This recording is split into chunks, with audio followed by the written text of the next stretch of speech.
नवरात्रि के 5वें दिन माता के स्कंदमाता स्वरूप की पूजा की जाती है। मान्यता है कि स्कंदमाता की पूजा करने से पुत्र रत्न की प्राप्ति होती है।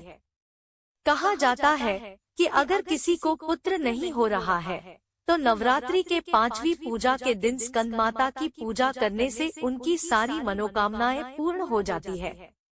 नवरात्रि का 5वां दिन देवी स्कंदमाता को समर्पित है।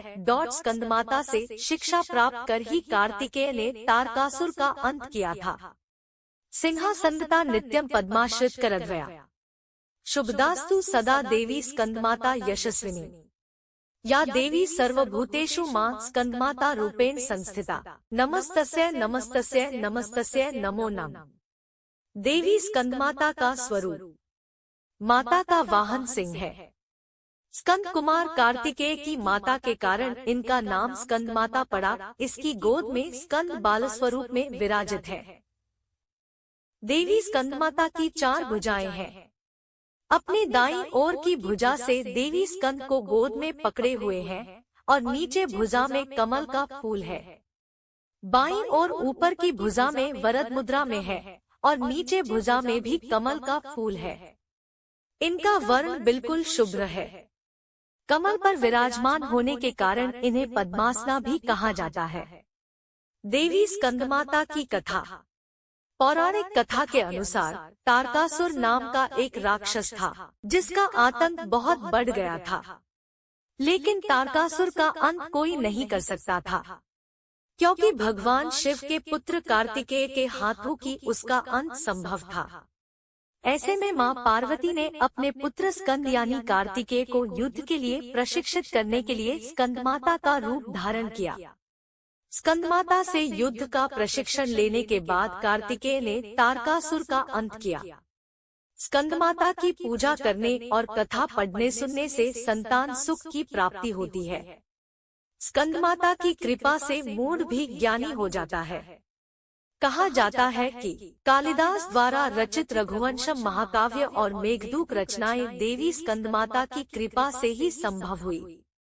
पूजन विधि।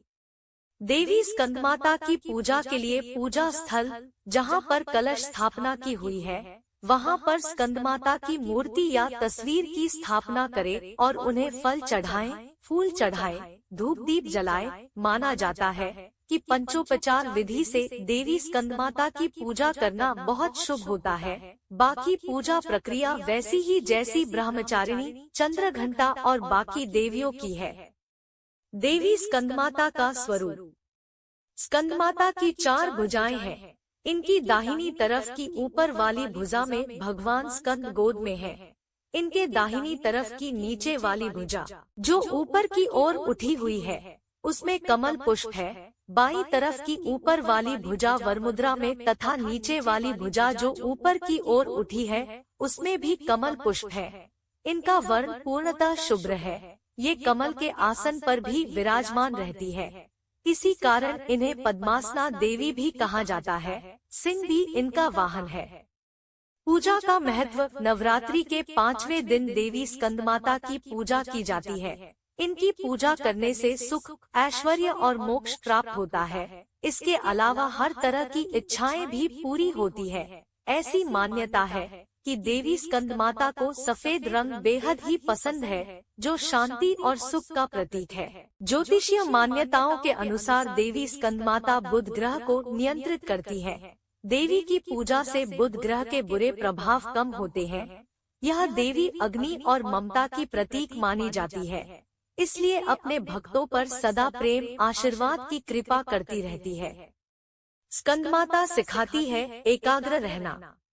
स्कंदमाता हमें सिखाती है कि जीवन स्वयं ही अच्छे बुरे के बीच एक देवासुर संग्राम है। वह हम स्वयं अपने सेनापति है।